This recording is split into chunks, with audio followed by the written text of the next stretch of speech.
அந்தும், நீங்கெல்லாம் யாரு அப்படின்னா, நீங்கெல்லாம் யாருன்னா உங்களுடைய நிலை என்ன, கேள்வியினுடைய தோரணை. உடனே சஹாபிகள் சொல்றாங்க, முஃமினூன், நாங்கள்லாம் மூமின்கள் அப்படிங்கிறாங்க. பெருமானார் ஸல்லல்லாஹு அலைஹி வஸல்லம் கேட்கிறார்கள், மா அலாமத்து ஈமானிக்கும், உங்க ஈமானுடைய அடையாளம் என்ன, நீங்க மூமின் சொல்றீங்களே அதுக்கு என்ன ஆதாரம் அடையாளம்? உடனே சஹாபிகள் சொல்றாங்க, அஸ்ஸபுரு அலல் பலா, சோதனை வந்தா பொறுமையா இருக்கிறோம், வஷ்ஷுக்ரு இந்த ரஹா, சந்தோஷம் வரும்போது அல்லாஹ்வுக்கு சுக்ர் செய்றோம், நன்றி சொல்றோம், வனர்லா பி மவாகிஇல் கலா, அல்லாஹ் என்ன தீர்ப்பு கொடுத்தாலும் ஏத்துக்கிறோம். இதான் விஷயம். அப்படியே அர்லாஹு பில் கத்ர், கத்ர் அப்படியே நாங்கள் ஏற்றுக்கொள்கிறோம். நம்ம கூட சொல்லுவோமா இல்லையா, வீட்டில இருந்து வெளியே வருவோம், வந்து கடத்தருக்கு போறதுக்காக வேண்டி நடந்து போயிட்டு இருப்போம். போகும்போது யாராவது ஒரு வயசானவங்க வருவாங்க, அப்புறம் சீனாப்பா நல்லா இருக்கீங்களா அப்படின்பா, ஆமா நல்லா இருக்கேன், வாங்கல இந்த பக்கமா போவோம் அப்படிம்பார், இந்த பக்கமா போவோமே அப்படிம்பார்.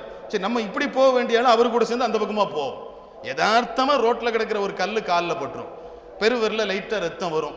உடனே இவர் சொல்வாரு, நான் அந்த பாட்டுக்கு அந்த பக்கமா போயிருப்பேன், நீங்க பாட்டுக்கு கூப்பிட்டு பாத்தீங்களா, எந்த பக்கம் போனாலும் அந்த கல்லு அந்த பக்கம் என்ன செய்யும், வரத்தான் செய்யும். கல்லுக்கு ரெக்க வந்துடும் அல்லாஹ்வுடைய கதிர்ல இருந்தா. அதனாலதான் நபி ஸல்லல்லாஹு அலைஹி வஸல்லம் சொன்னாங்க, கலிமத்துல் லவ் தஃப்தஹு அமல ஷைத்தான். அது ஆங்கில லவ்வா இருந்தாலும் சரி, அரபு லவ்வா இருந்தாலும் சரி, லவ் என்கிற வார்த்தை ஷைத்தானுடைய செயலை திறந்து வைக்கும். என்ன அது? அரபில் லவ் ஷர்த்தியத்தான லவ் அன்னி ஃபஅல்து கதா லகான கதா, நான் அப்படி செஞ்சா இப்படி வந்திருக்குமே, ஐயோ அப்படி செஞ்சிருக்கலாமே, அப்படி செஞ்சிருக்கலாமே, எண்ணி துணிக கருமம் துணிந்தவை துணிந்தபின் எண்ணுவது என்பது இழுக்கு அப்படிங்கிற நிலைமைக்கு நேர் மாற்றமா ஒரு விஷயத்தை யோசிக்காம செஞ்சிடறது. செஞ்சு முடிச்ச பின்னால இன்னும் கொஞ்சம் நல்லா யோசிச்சு செஞ்சிருந்தா இப்படி போயிருக்கும். இப்படி பேசுறது ஷைத்தானுடைய வேலை. அப்படி பேசாதீங்க நபிகள் நாயகம் ஸல்லல்லாஹு அலைஹி வஸல்லம்.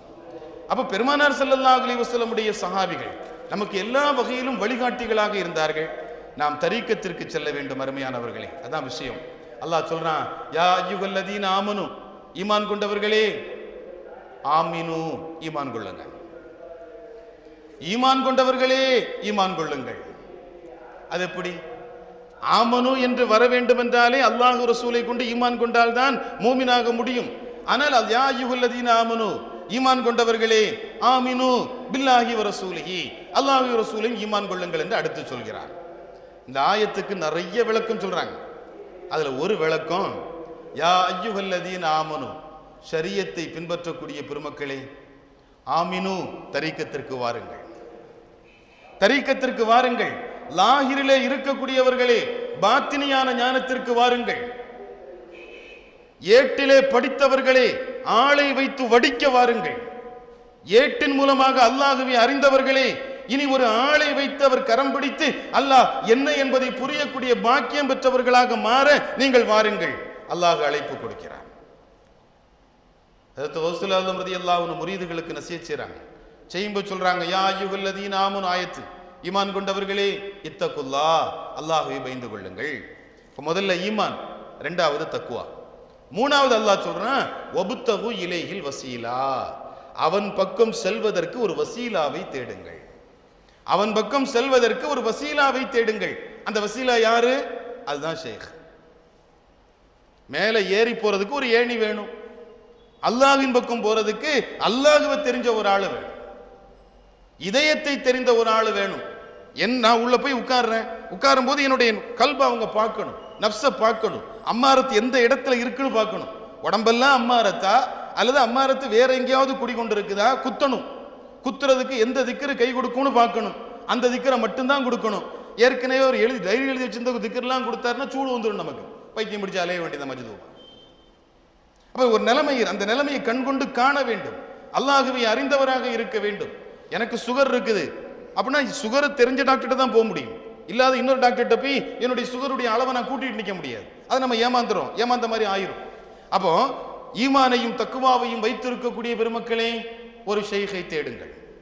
அடுத்து அல்லாஹ் சொல்றான், வஜாஹிது ஃபீ சபீலிஹி, அந்த இந்த ஆயத்துக்கு தஃப்சீர் ரூஹுல் பயான்ல வரக்கூடிய தஃப்சீரே, அந்த ஷைഖ் சொல்வது போல நடையுங்கள், அவ என்ன சொல்றாங்களோ அப்படியே நடையுங்க.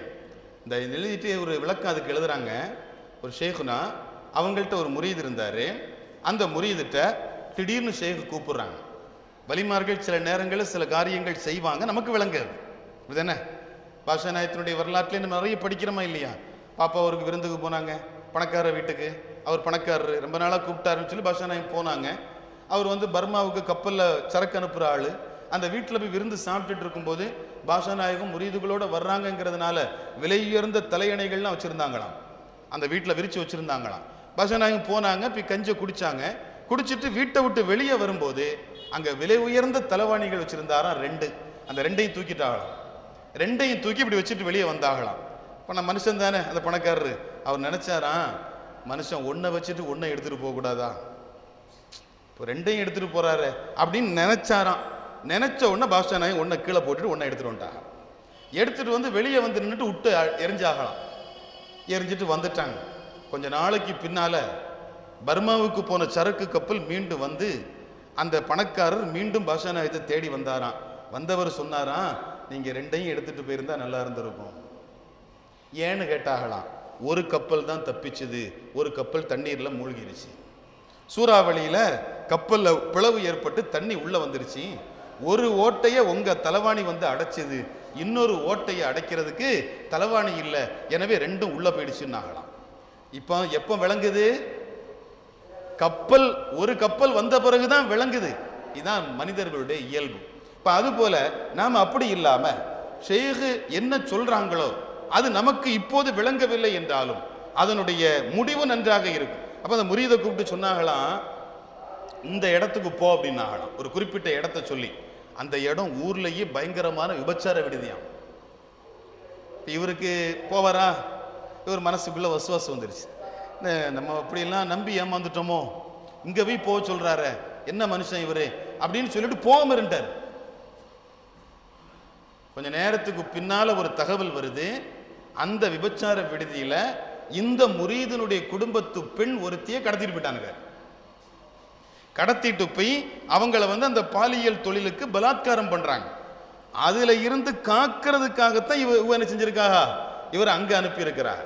இவர் என்ன நினைக்கிறாரு, அங்க வந்து லைன்மேன் போக மாட்டானா, ஈபி தொழிலாளி போக மாட்டாரா, எத்தனையோ பேர் போவதானே செய்யறாங்க, போறவங்க எல்லாம் பிரச்சனை குற்றவாளிகளா, தப்பு செய்யக்கூடியவங்களா, அந்த மாதிரி ஒரு எண்ணம் அவளுக்கு வரல. ஆனா அந்த கெட்ட எண்ணம் வந்ததனுடைய விளைவு ஆக்கிபத்தில்லாமல் இறந்து போனார் என்று அவருடைய வரலாற்றை நாம் பார்க்கிறோம்.